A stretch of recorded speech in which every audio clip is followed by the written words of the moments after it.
In this video, we're going to cover how to create an update during program enrollment type assessment, as well as an annual type assessment.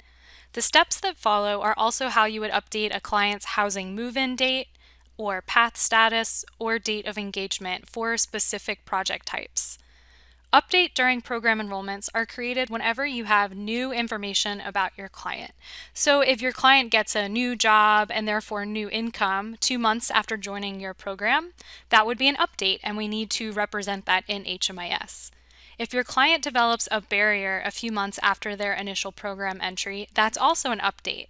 And again, for street outreach programs, when you finally engage the client and you need to add an engagement date to the client, that's also an update. Annual assessments, on the other hand, are created whenever you have a client that's been in your program for a year or longer, as the name suggests. There is a time window that you need to keep in mind here, though. Annual assessments must be created within 30 days before or 30 days after your client's enrollment anniversary.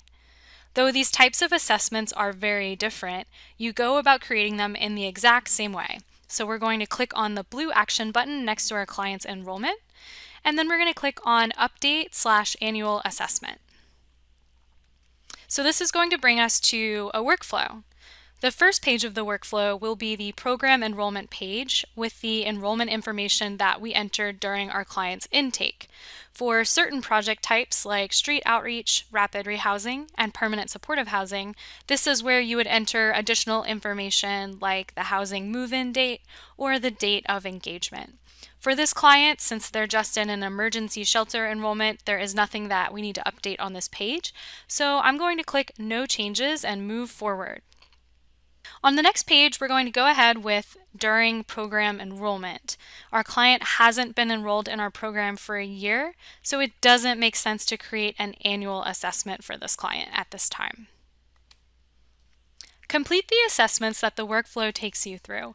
Again, the assessments you see may vary based on the program type and also your client's age.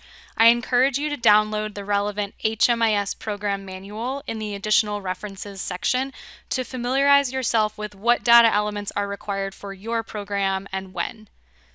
When you are done with the workflow, ClientTrack is going to drop you back off on your client's dashboard.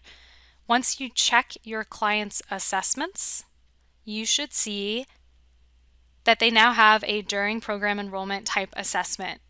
And you can edit that assessment in the case of any data entry errors in the exact same way that we edited the entry assessment. This concludes the overview of the update, During Program Enrollment, and annual assessments. Thanks for watching.